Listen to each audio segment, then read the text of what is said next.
When Michelle Obama sued John Kennedy, nobody expected the trial to spiral into a public reckoning until one witness revealed the truth that changed everything in less than 10 seconds. The moment the headline broke, it felt like the ground shook under Washington's feet. Former First Lady sues Senator John Kennedy for defamation. It wasn't rumor. It wasn't speculation. It was a real legal filing with her name stamped at the top. For many Americans, the question wasn't if this would spark a storm. It was how big the storm would get. Think about it. A figure who had usually remained composed in the political arena decided to drag a seasoned Republican senator into court.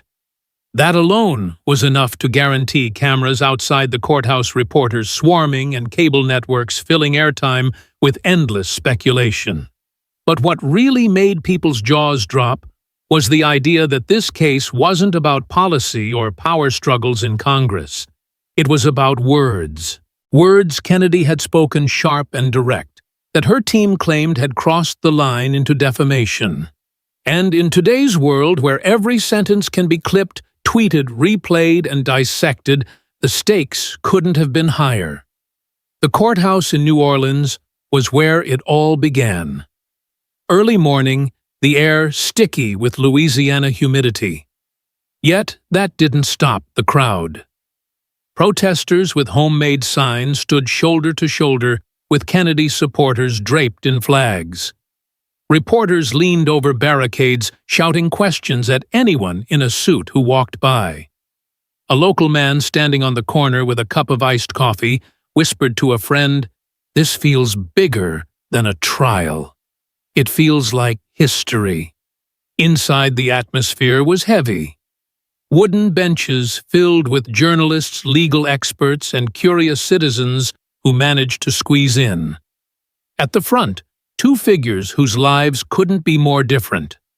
Kennedy, steady and unflinching, every movement grounded in resolve. The senator from Louisiana, known for his straightforward style and unyielding commitment to his principles, sat with a calm that spoke volumes. Across from him, the plaintiff embodied elegance and influence, her presence a testament to years of carefully managed public life. "The plaintiff versus Senator Kennedy," the clerk called out. The words rang through the room, and in that moment every eye turned forward. This wasn't just another lawsuit. It was a clash of legacies. To understand why this mattered so much, you need to know who John Kennedy is. He isn't the type to back down from controversy. A senator who built his reputation on bold statements, holding opponents accountable, and speaking for communities often overlooked in political halls. He doesn't whisper. He projects. That's part of why he gained so much attention so quickly. And it's also why someone as prominent as the plaintiff would take the risk of facing him head-on in court. But lawsuits are never simple. Kennedy's team insisted that his remarks weren't just political banter. They claimed he raised questions about involvement in charitable initiatives, questions that carried implications important enough to trigger this legal showdown. To Kennedy's supporters, this was about protecting integrity and drawing a line. To his opponents, it looked like an attempt to muzzle a voice that had rattled the establishment. Cameras clicked furiously as the lawyers walked in. Reporters scribbled notes as fast as their hands could move. Every detail mattered. What color Kennedy's tie was the expression on his face, even the way he adjusted his posture. Because everyone knew this case was about more than just the courtroom. It was about image perception and narrative. Kennedy leaned toward his attorney and whispered something, earning a small nod in return.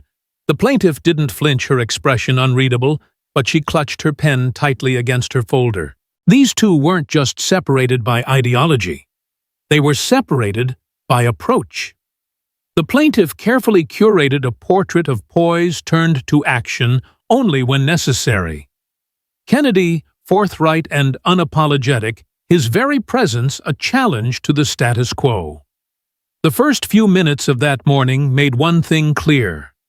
No matter the outcome, this trial would not leave either untouched.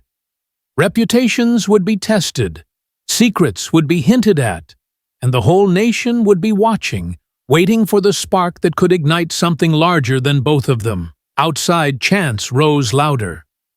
Some shouted support for the plaintiff, calling Kennedy reckless. Others cheered for the senator, praising his courage to stand up, even when the odds seemed stacked. Police lined the steps to keep the tension from boiling over. But inside, in that wooden courtroom, where history had already started to write itself, the silence between arguments was louder than the shouting outside. Everyone sensed it. This wasn't just about a lawsuit. This was about truth versus perception, courage versus control, and the dangerous gamble of dragging words into a courtroom. But before the first argument was even made, people already wondered who would come out of this trial standing taller, and who would leave with their legacy cracked beyond repair. If you're going to understand why this lawsuit exploded the way it did, you need to know who John Kennedy really is. Not the headlines, not the talking points, but the story behind the steadfast voice that landed him in that courtroom across from such a formidable opponent. John Kennedy didn't rise through the political ranks quietly. Before he ever stood in the Senate, he built his name in Louisiana's public service, advocating for fiscal responsibility and defending the interests of everyday people. He was the official who would take the late-night calls from worried constituents whose concerns were being ignored, or a community leader fearing budget cuts over misunderstandings. People in those neighborhoods didn't just know Kennedy as a politician. They knew him as someone who cared enough to fight. Kennedy never walked away from a hard issue, recalled a local activist who had worked with him years earlier. He wasn't scared of critics, opponents, or anybody else. He believed in looking people in the eye and telling the truth, even if it wasn't popular. That blunt honesty, sharp enough to sting, fearless enough to ruffle feathers, was what carried him from state roles all the way to Washington. He didn't polish his words for comfort. He sharpened them for impact, and it worked. When Kennedy won his Senate seat, critics thought he'd eventually mellow out, learn to play the game like so many others do once they land in D.C., but he didn't. If anything, his voice only grew stronger. On committee floors, in press interviews, and across social media, Kennedy became known for clapping back when someone tried to cut him off or minimize his point. He wasn't just speaking for himself. He was speaking for every person who had told him, "We don't have a voice up there." That defiance of political etiquette made him a target. Lobbyists didn't like him. Career politicians rolled their eyes when he walked in. Progressive media painted him as obstinate, while conservatives saw him as a breath of fresh air. And through it all, Kennedy seemed unfazed. So when he made comments that touched on the plaintiff's role during certain charitable and political dealings, nobody was surprised by the boldness of his words. But people were surprised by the response. Instead of ignoring him, brushing it off as political theater, the plaintiff took action. "Why him?" one reporter asked on a morning talk show. "Why Kennedy?" Out of all the critics public figures have faced, why single out this senator? That question lingered because Kennedy wasn't the most flamboyant name in the Senate, nor the most controversial. He didn't chair every committee. He wasn't running for higher office. Yet somehow, he had struck a nerve deep enough that a high-profile lawsuit was filed against him. Part of it was Kennedy's fearlessness. He wasn't someone you could intimidate into silence. Threats of lawsuits didn't push him off balance. If anything, they fueled him. And that was dangerous for someone who had built their public image on control, elegance, and careful distance from controversy. Kennedy was the opposite. Raw, blunt, and unwilling to apologize for seeking transparency. And then there was the symbolism. For millions of people watching, this wasn't just a legal battle between two individuals. It was a collision of two very different Americas. On one side, a senator who came from practical beginnings fought his way through public service and built his platform on being unfiltered. On the other, a public icon with global recognition, a name associated with influence advocacy, and a carefully cultivated image. When the lawsuit was filed, Kennedy didn't back down. In fact, he leaned in harder. Standing outside his office in Louisiana, he told reporters, "If speaking the truth about accountability lands me in court, then that's exactly where I'm supposed to be. I don't run. I don't hide." Those words played on loop across networks. Supporters cheered his bravery. Critics called it arrogance. But everyone agreed on one thing: John Kennedy wasn't scared. That was the key. Fearlessness. It's what made him effective in politics. It's what made him compelling to his supporters. And it's what made this lawsuit more than just legal paperwork. It became a test of whether someone who had always spoken truth to power could survive a direct strike from one of the most influential figures in the country. His staff, though, saw the strain behind the bold words. Late nights in his office, stacks of legal files on his desk, Kennedy sometimes rubbed his temples knowing what was at stake. "They want to break me," he admitted to one aide. "But if I bend now, I'll never be able to stand up again." The lawsuit wasn't just about clearing his name. For Kennedy, it was about survival, not just politically, but personally. If he lost, he risked being branded reckless forever. If he won, he'd prove that even the highest profiles in the land couldn't silence him. But while Kennedy's defiance made headlines, the bigger question remained. What drove the plaintiff to risk everything by taking him to court in the first place? For years, the plaintiff had built a reputation on grace. While others commanded headlines and courted controversy, she stayed mostly in the foreground of advocacy. Her words were rare, her appearances calculated, her image carefully controlled. That's why when news broke that she had decided to sue Senator John Kennedy, people were stunned. It wasn't just unusual, it was historic. No former First Lady in modern times had ever dragged a sitting senator into a courtroom over defamation. So the obvious question was, why now? Why Kennedy? Behind the polished surface, her world had always been more fragile than it looked. Being a public advocate wasn't just about initiatives and galas. It meant being scrutinized at every turn. Her motives questioned, her private life dissected. While she managed to maintain a certain mystique, Kennedy's comments had pierced that carefully constructed armor.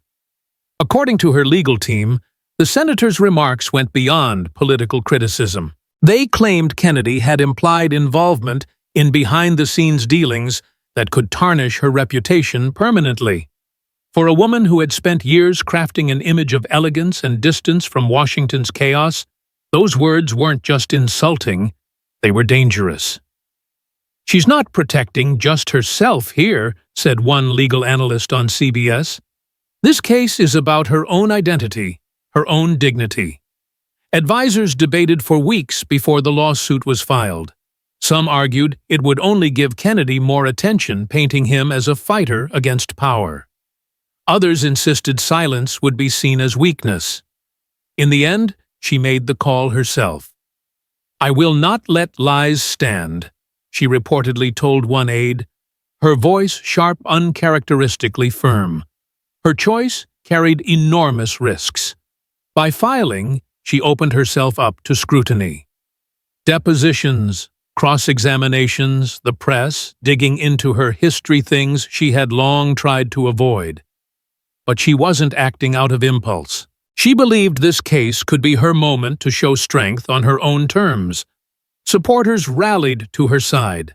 At gatherings in Louisiana and beyond, people waved signs reading "Protect Dignity." Commentators praised her for finally fighting back. Even some critics admitted it was bold, But boldness cuts both ways. For John Kennedy, the lawsuit was a gift. "You've just handed him a microphone," said a political strategist on MSNBC. "Now Kennedy doesn't have to fight to be heard. This case guarantees him airtime every day." Still, the plaintiff was no stranger to risk. She had navigated scandals before, kept her composure when others would have crumbled. She believed her team could handle Kennedy. But the thing about lawsuits is that once they're in motion, control slips away. Judges make decisions. Witnesses reveal secrets. Journalists dig where you least expect. And that was the danger. By taking Kennedy to court, she wasn't just defending her image. She was gambling with it. Inside the courthouse, her attorneys spoke in measured tones, framing Kennedy's remarks as reckless slander that blurred the line between truth and fiction. They pointed to Kennedy's fiery style, his reputation for throwing sharp words that cut deep. "This is not about politics," her lead lawyer declared. "It is about accountability.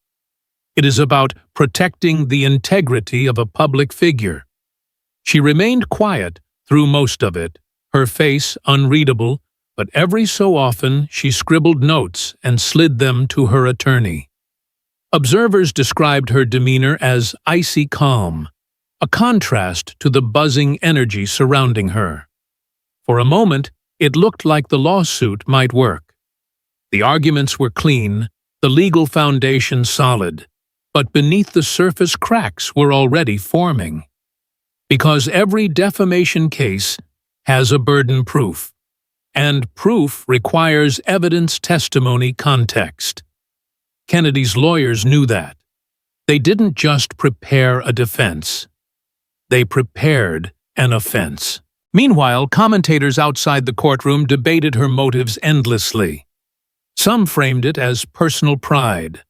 Others suggested it was a calculated distraction from other controversies swirling around Washington. A late-night host even joked, "When you're suing a senator, that's not called defamation. It's called ratings." Still, for all the cynicism, there was a deeper layer here. She had always been a symbol of elegance, of advocacy, of control. By filing this lawsuit, she tried to redefine herself as someone who wouldn't be pushed around. But symbols are fragile, and when they crack, they shatter quickly. Reporters camped outside the courthouse in New Orleans knew they were watching history. This wasn't just a legal case. It was a collision of personalities, reputations, and the very idea of who gets to define truth in America. For her, the risk was enormous. But for John Kennedy, the opportunity was priceless. But when it came time for John Kennedy's defense, his lawyers weren't just ready to respond.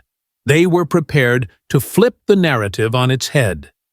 By the time the defense took the floor, the courtroom was buzzing with anticipation. Reporters had already begun framing the trial as a test of free speech versus reputation. Kennedy sat at his table, arms folded, his face calm, but his energy unmistakable, like a seasoned fighter waiting for the bell. His attorney, Marcus Hale, rose with a thick binder in hand, but his opening line came without notes. "Ladies and gentlemen," Hale said, his voice sharp but steady, "this case is not about protecting dignity. It's about silencing a voice that has asked tough questions, a voice that has spoken truth about influence and power. Senator Kennedy did not invent anything. He said what millions of Americans were already asking, and now the plaintiff wants to punish him for saying it out loud." A ripple ran through the gallery. Kennedy glanced at the jury, locking eyes with a woman in the back row who leaned forward in her chair. He didn't smile, but his gaze carried a message. "I'm not afraid to stand here." Hale called his first witness a political historian named Dr. Elena Vargas from Louisiana State University. Vargas explained the tradition of elected officials questioning the behavior of public figures. Democracy depends on scrutiny, she testified. Public criticism is not only allowed, it is expected. If we punish senators for speaking about those in power, we weaken the entire system. Ramirez rose quickly for cross-examination. Dr. Vargas, are you suggesting that any public official can say whatever they want, no matter how damaging, without accountability? Vargas didn't blink. I'm saying criticism of public figures is a cornerstone of democracy. If accountability comes at the cost of silencing dissent, we risk losing something far greater than reputation. Kennedy leaned toward Hale and whispered, "That's the line right there." Hale nodded. The next witness brought even more fire. A community organizer from Baton Rouge named Javier Ruiz testified about Kennedy's history of advocacy. "He's always been our voice. He says the things we're too afraid to say.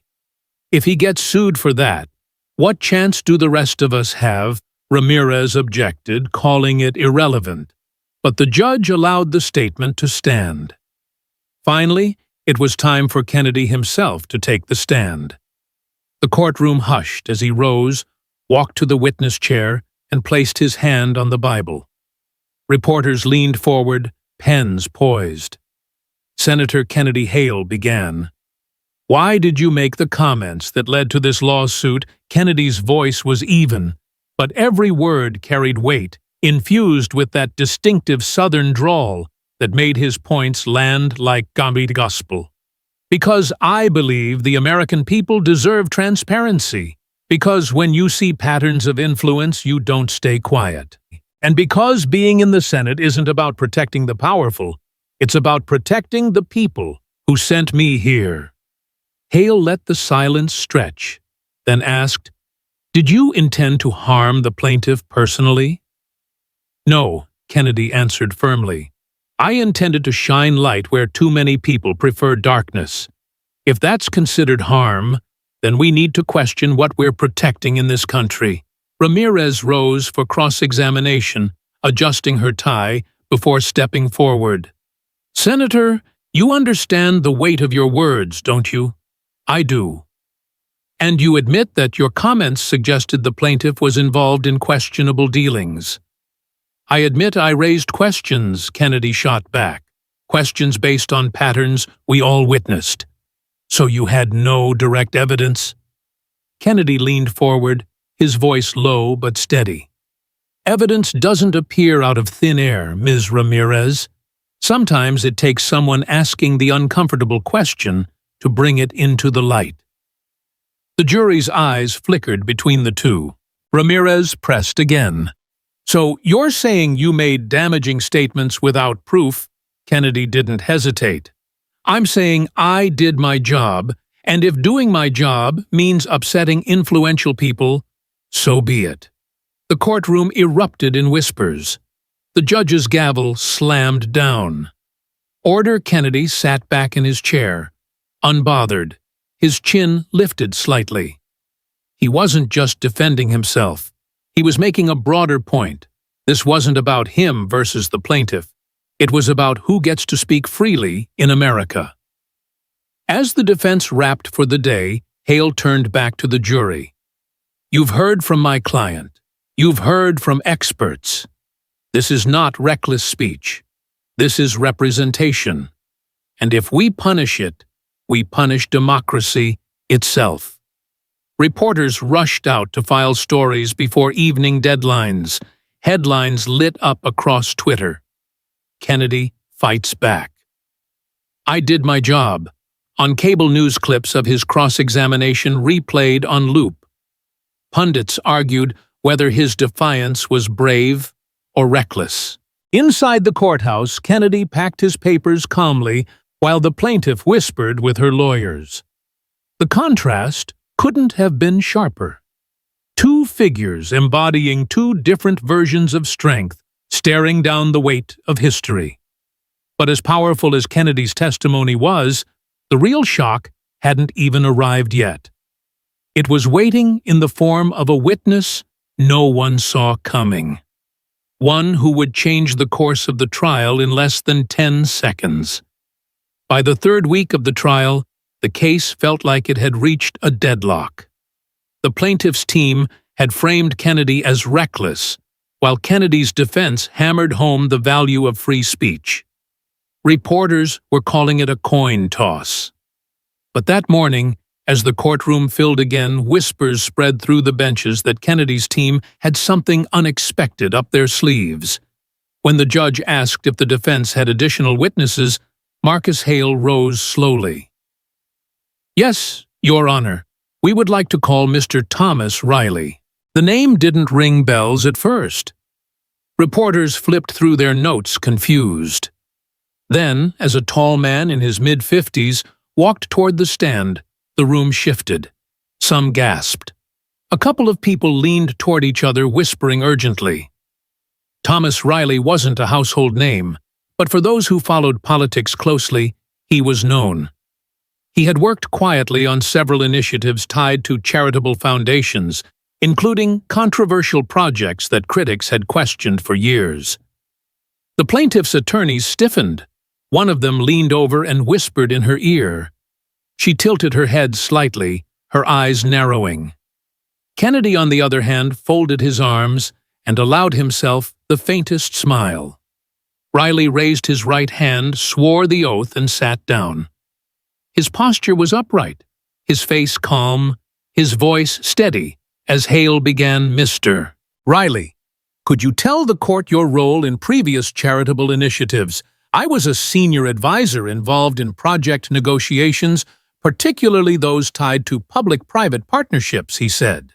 His words were measured, but they carried weight.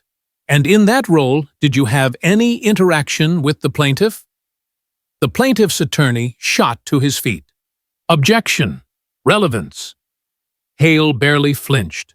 "Your Honor, this goes directly to the credibility of the plaintiff's claims." The judge hesitated, then nodded. "Overruled. Proceed." Riley adjusted his tie. "Yes, I did. She was present during several closed-door meetings. She didn't just sit silently. She spoke. She advised. And in some cases, she pushed deals forward." The room went dead silent. The sound of a reporter's pen dropping onto the wooden bench echoed louder than it should have. The plaintiff's face tightened. Hale leaned in.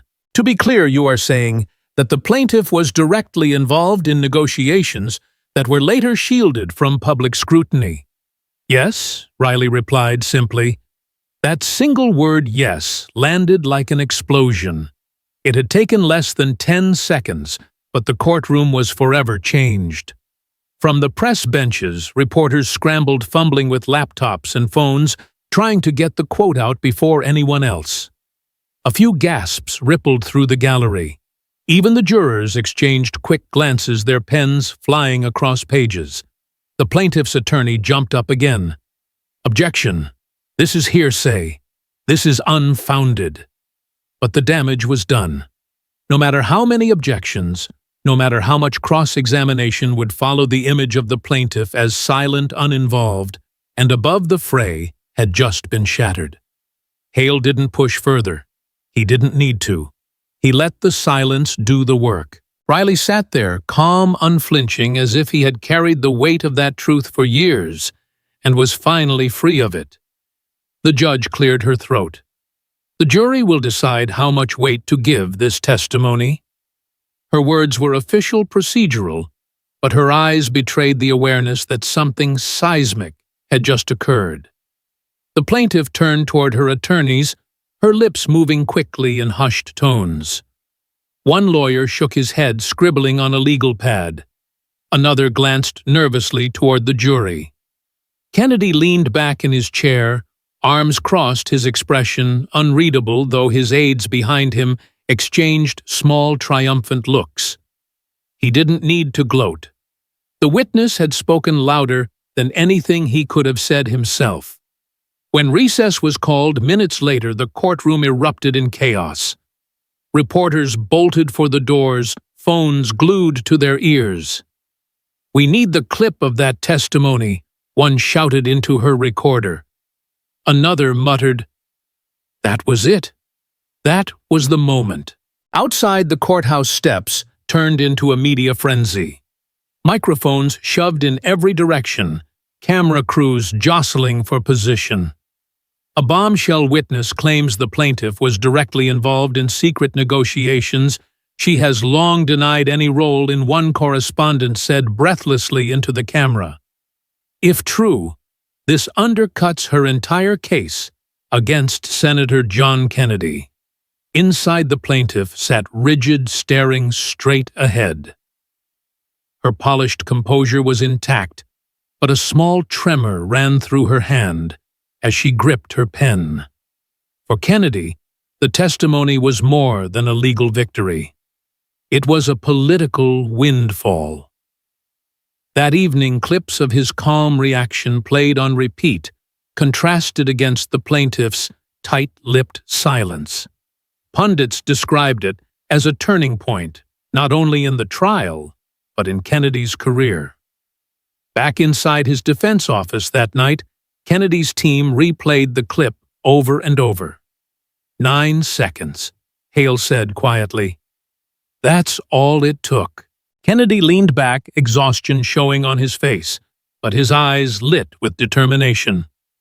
They thought dragging me in here would break me, he said. Instead, it broke their story. The lesson was clear. Sometimes it isn't the length of testimony that matters. It's the weight of a single sentence. And in those 9 seconds, Thomas Riley had tipped the scales of history.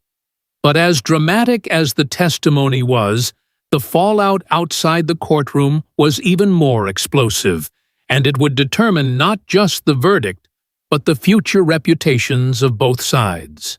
The hours after Thomas Riley's testimony felt less like a legal proceeding and more like a national earthquake.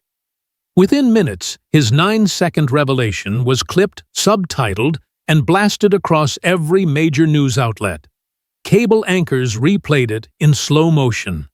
Commentators dissected every syllable, and hashtags tied to the trial trended worldwide. At the courthouse in New Orleans, chaos reigned. Reporters clogged the hallways, shouting questions at anyone who so much as brushed against a suit. Did the plaintiff lie? One journalist yelled at a legal analyst trying to escape into an elevator. Protesters on both sides surged against barricades outside, chanting louder than ever. Police presence doubled to keep tempers from boiling over. Inside the defense camp, the atmosphere was electric, with restrained triumph. Kennedy sat with his attorneys in a private conference room, his face calm, but his eyes sharp with focus. "We've got them on their heels," he said quietly, his Louisiana drawl carrying the weight of a man who knew the tide had turned. Marcus Hale nodded, sweat pooling at his temples. The moment he said it under oath, it became fact in the public's mind. "We can build on this." Across the hall, the plaintiff's team was buzzing with tension.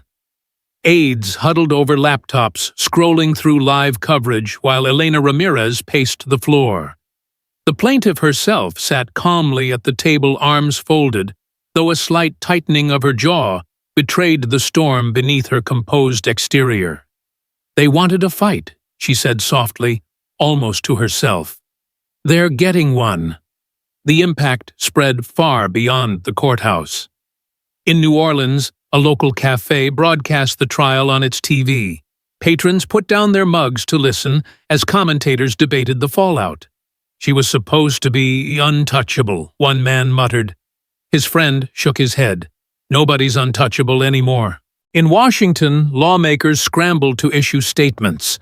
Some rushed to the plaintiff's defense, calling Riley a disgruntled ex-associate out for attention. But others pounced. "Senator Kennedy has been vindicated," one congressman declared on the steps of the Capitol. This lawsuit was never about truth. It was about intimidation, and it just backfired. The public reaction was messy, divided, and raw. On social media, videos of Kennedy walking confidently down the courthouse steps went viral, paired with captions like "fearless" and "unbowed." Meanwhile, clips of the plaintiff leaving under heavy security, her face hidden behind dark sunglasses, circulated with hashtags suggesting secrecy and scandal. Even late-night television weighed in.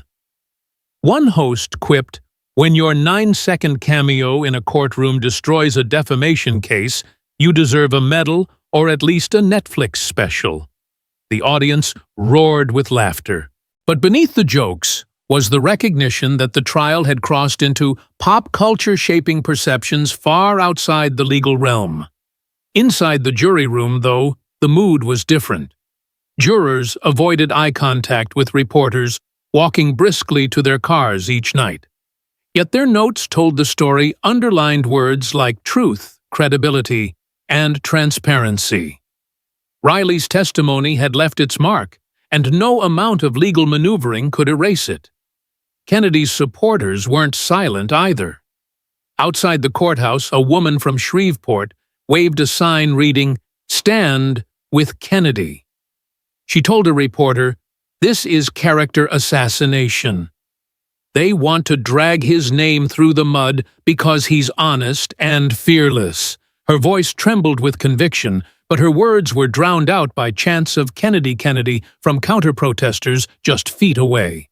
For Kennedy, the fallout was almost surreal. That night, he returned to his modest hotel room instead of celebrating with his team. Sitting at a small desk, he spoke with an old friend on the phone. "I don't feel like I won," he admitted quietly. "I feel like the country just saw a curtain pulled back, and now everybody has to decide what they're going to do with what they saw." His friend replied, "You stood your ground, John. That's what matters. People are watching. They'll remember you didn't bend." In contrast, the plaintiff retreated further into silence. She avoided cameras, issued no statement, and left her attorneys to manage the storm. For someone who had built her image on elegance and restraint, speaking now carried too much risk. But silence, too, spoke volumes. By the next morning, the narrative had crystallized. The lawsuit that was meant to silence John Kennedy had instead amplified him. The trial was no longer just about defamation. It was about truth perception and the price of trying to use the courts as a weapon. But with the nation watching and the courtroom battle nearing its end, the real question loomed larger than ever. How would this saga conclude? And what lesson would remain once the gavel finally came down? Kennedy's team knew the fight wasn't over. The plaintiff's attorneys were already preparing a counterattack, digging for ways to discredit Riley's testimony. But for now, the senator held the upper hand. His calm resolve and unapologetic stance had turned the trial into a referendum on transparency. Reporters crowded the courthouse steps, microphones shoved in every direction. A journalist from the New Orleans Times-Picayune asked bluntly, "If Kennedy wins, does that mean every public figure can be questioned, or does it mean the plaintiff's legacy is tarnished?" Where's the line? Inside, Kennedy sat at the defense table, his posture relaxed, but his eyes scanning the room. He whispered to Hale, "They thought they could bury me. They forgot. I've been digging for truth my whole career." The stage was set for the final act, but the echoes of those 9 seconds were still reverberating, and they would shape everything that followed. When the trial entered its final days, the New Orleans courthouse felt less like a building of law and more like a stage where history had been etched. By then, the air outside wasn't filled with chants as much as it was with conversations. People gathered on the steps not just to wave signs, but to debate what they had seen. Students argued with locals. Families huddled together, eating from food trucks, all wrestling with the same question. Was this lawsuit about truth, or was it about power? Inside, closing arguments framed the story in starkly different ways. Elena Ramirez stood tall at the plaintiff's table, her voice ringing through the room. "You cannot allow public officials to speak recklessly about private citizens, even if that citizen is a public figure. Words matter. Reputations matter. If we blur that line, no one is safe. She paused, gesturing toward the plaintiff, who sat perfectly still, hands clasped, gaze lowered, as though projecting both dignity and injury. Then, it was Marcus Hale's turn. He walked directly in front of the jury, his boots clicking on the tile. "This case isn't about protecting reputations," he said, his voice calm, but edged with fire. "It's about punishing truth." Senator Kennedy spoke questions millions of Americans were already whispering. And when those questions struck too close to power, the response wasn't to answer them. It was to silence them. That is not justice. That is not democracy. He let the silence hang, then added, "Ask yourselves if a senator can be dragged into court for doing his job. What does that mean for your right to speak freely, to hold leaders accountable, to demand honesty?" Kennedy's eyes flicked toward the jury, his gaze steady. He wasn't smiling. He wasn't angry. He was simply present, a man who had endured weeks of scrutiny and still sat tall. When deliberations began, the courtroom emptied into tense silence. Reporters paced the hallway. Supporters of both sides sat in clusters, whispering prayers or rehearsing talking points. Hours turned into a day. Then, finally, the buzzer sounded. The jury had reached a verdict. Everyone filed back in. The judge asked for silence. The foreperson stood a sheet of paper trembling slightly in her hands. "We, the jury, find in favor of the defendant, Senator John Kennedy." The words echoed sharp and final. Kennedy's supporters erupted in muffled cheers before the judge's gavel slammed down. The plaintiff sat frozen, her composure unbroken, but her eyes flickered with something no camera could fully capture, a recognition that her case, her gamble, had collapsed. Kennedy exhaled slowly, pressing a hand deep into his chest before glancing at Hale. He didn't celebrate wildly. He didn't gloat. He simply closed his eyes for a moment, as if to say, "I held the line." Outside, the courthouse steps became a scene of celebration and outrage all at once. Kennedy addressed the crowd briefly. "This wasn't about me," he said, his voice echoing through the microphones. "This was about the right to speak, the right to ask hard questions, and the responsibility we all have to demand honesty from those in power. If we give that up, we give up our democracy." His words traveled far beyond New Orleans. Within hours, they played on loop across television networks. Editorials praised his courage. Even critics admitted Kennedy stood firm under pressure. The plaintiff stayed silent, but the public already judged in his favor. Across the country, people debated whether the trial defended free speech or eroded respect for public figures, yet most agreed it highlighted the fragile balance between expression and reputation. The lesson was clear: words matter, they can wound or heal, but silencing them is more dangerous than facing them. Kennedy's calm exit symbolized victory not just for him, but for truth itself. He had stood against power, and power blinked first. The fight for truth is never over.